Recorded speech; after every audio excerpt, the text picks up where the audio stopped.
आप लोग कह रहे हो 6 महीने हो गए शैतान पीछे क्यों नहीं जा रहा? क्योंकि नहीं बोल रहे हो जो लिखा है। मुंह खोलो और बोलो जो लिखा है। उसके ऊपर उसकी सारी सामर्थ, उसका सारा अधिकार, जैसे मुर्गे से कसाई उधारता है, यीशु मसीह ने उससे उधार दिया। अपना टाइम आने वाला है, सो उसी पे जाओ जहां कुछ फल मिल रहे हैं। जो अड़ी गए, नहीं हिल रहा, बार बार वचन बोल रहे हैं, वो बोलेंगे मैं यहां गया था, बड़ी मार पड़ी। तो फिर वो बोले अच्छा अब से यहां मत जाना।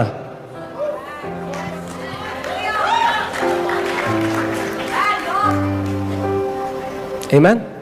मगर बाइबल कहती है कि जब वो इविल डे आए, जब वो दिन आए, आप उठे, लगा अचानक आपको हृदय में बड़ा तेज पेन हुआ, थॉट डाला हार्ट अटैक आ रहा है, यही तो वो करता है। पेट में दर्द हुआ, कोई अटैक आ रहा है। वो क्या चाहता है कि आप उस विचार को सुनो, उसके साथ सहमत हो और मुंह से बोल दो, यही तो वो चाहता है। मगर उस समय ध्यान सुना मेरी बात को, शैतान हमारे शरीर में लक्षण दे सकता है, आपको बीमार नहीं कर सकता जब तक आप सहमति ना ले उससे। लक्षण आना और वो बीमार होना दो अलग बातें हैं। मेरे को एक बात बताइए, क्या टेम्पटेशन जब आती है किसी को, जब परीक्षा आती है, टेम्पटेशन आई, कोई भी टेम्पटेशन, जैसे किसी व्यक्ति के अंदर एक विचार आया मैं चोरी कर लूं, वो एयरपोर्ट में उसने देखा वहां पे एक कुछ भी है रखा हुआ और एकदम विचार उठा ले, कोई नहीं देख रहा, क्या उसने चोरी करी है? नहीं, उसको टेम्पटेशन आई। टेम्पटेशन सिन नहीं है, ठीक है, टेम्पटेशन सिन नहीं है। तो जो टेम्पटेशन पाप के लिए है, वो ही लक्षण बीमारी के लिए है। यानी जब लक्षण आए तो आप बीमार नहीं हो, वो लक्षण है। हम क्या करते हैं जब टेम्पटेशन आती है तो हम क्या करते हैं, उसको रिजेक्ट कर देते हैं। वैसे ही आपको लक्षण को रिजेक्ट करना है यीशु के नाम में और बोलना है मैं इसको ग्रहण नहीं करता। यही तो शैतान चाहता है उस समय। वो आप जानते हैं, क्योंकि शैतान परमेश्वर के स्वरूप में नहीं बनाया गया, मगर हम बनाए गए। हमारे शैतान की जीभ में अगर जीवन और मृत्यु होता, सबको मार चुका होता अभी तक, खुद सोचो। मगर हमारी जीभ में जीवन और मृत्यु है। वो हमसे इतनी नफरत करता है कि अगर उसको परमेश्वर ने उसकी जुबान में मृत्यु की ताकत दे दी होती, हर एक विश्वासी अभी मर चुका होता। उसके पास कोई ताकत नहीं है। परमेश्वर का वचन कहता है यीशु मसीह ने क्रूस में उसका खुल्ला मजाक बनाया और उसको उसकी सारी सामर्थ उधेड़ दी। जैसे आपने देखा कभी, आप गए, मैं माफी चाहता हूं अगर कोई वीगन है यहां पे, क्योंकि ये उदाहरण बड़ा नॉन वेजिटेरियन होने वाला है। आप अगर आप किसी बुचर के पास जाते हैं, कसाई के पास जाते हैं, अगर आप गए हैं कभी, अब तो घर पे आते हैं, जब पहले जाते थे तो वो मुर्गा लेता रहा, मुर्गा फड़वा और उसके बाद वो सारे पंख उधार देता रहा। प्रभु यीशु मसीह ने शैतान के साथ यही किया। क्रूस के ऊपर उसकी सारी सामर्थ, उसका सारा अधिकार, जैसे मुर्गे से कसाई उधारता है, यीशु मसीह ने उससे उधार दिया।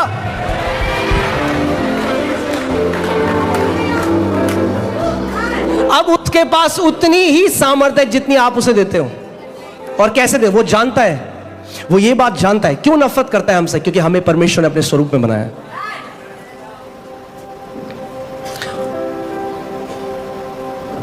पहला पत्रस 5:8 लगाइए। बाइबल कहती है कि हमारा जो विरोधी, हमारा एडवर्सरी, जो इंग्लिश में लिखा है, वो गरजने वाले शेर की तरह, गरजने वाला शेर नहीं है, गरजने वाले शेर की तरह। अगर आप कोई इंसान के लिए कोई बोलेगा ये व्यक्ति इंसान की तरह, हम बोलते हैं कुत्ता इंसान की तरह चल रहा है, क्योंकि कुत्ता इंसान नहीं है। इसीलिए बाइबल उसको कहती है वो गरजने वाले शेर की तरह, क्योंकि गरजने वाला शेर नहीं है, वो चूहा है। परमेश्वर के दास रेनार्ड बॉन्की कहते थे कि जब परमेश्वर के वचन का प्रकाशन आता है तो लाइट आती है, और वो लाइट ऐसी है कि आप एक कमरे में गए और आप एक सुन रहे हैं गरज, बोलते हैं ना, और आप कह रहे हैं पता नहीं बब्बर शेर है यहाँ पे या कौन सा भयंकर वाला शेर है। वो आवाज आ रही है, बस आप डर रहे हैं, आप कांप रहे हैं, ये शेर मुझे कभी भी खा देगा। आप लाइट ढूंढते हो और आपने लाइट का स्विच ऑन किया, और जैसे ही आपने लाइट का स्विच ऑन किया, आप कमरे के साइड में देखते हैं कि एक चूहा है, उसके पास एक माइक्रोफोन है, वो कर रहा है। ऐसी शैतान भी है। वो इतना सामर्थ्य नहीं है जितना कलीसिया ने उसको बना दिया है। आमीन। देखिए, आप किसी भी चीज को मैग्नीफाई कैसे करते हो? मैं बताता, सपोज करिए यहां पे 2 डॉट है, एक लाल एक पीला, ठीक है, 2 बिंदु हैं। हमें एलईडी में आपको लाल और पीला बिंदु दिखा है। अगर आप लाल बिंदु के ऊपर ध्यान देने लग जाओगे तो थोड़ी देर में क्या होगा? पीला गायब हो जाएगा और लाल बड़ा हो जाएगा। यानी जिस चीज को भी आप करते हो, हम क्या करते हैं? जब हम परमेश्वर पे हम परमेश्वर के बारे में सोचते हैं, उसके बारे में बातें करते हैं, तो हम उसको मैग्नीफाई करते हैं, उसको बड़ा करते हैं।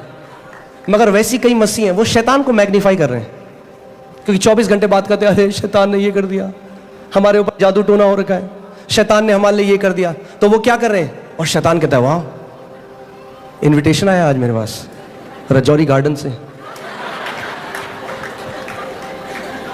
तो 7 और दोस्तों को लेके आता है। फिर से लगाइए उस स्क्रिप्चर को। आप देखिए, ध्यान से सुनिए, सचेत रहो और जागते रहो, क्योंकि तुम्हारा विरोधी शैतान गरजने वाले सिंह की नाई इस खोज में रहता है कि किसको फाड़ खाए। ठीक है, वो क्या खोज रहा है? कि किसको फाड़े। यानी वो अपनी मर्जी के हिसाब से नहीं फाड़ सकता जिसको फाड़ना चाहे, उसे खोजना पड़ेगा पहले, कौन सा सही बंदा है वो मिलेगा।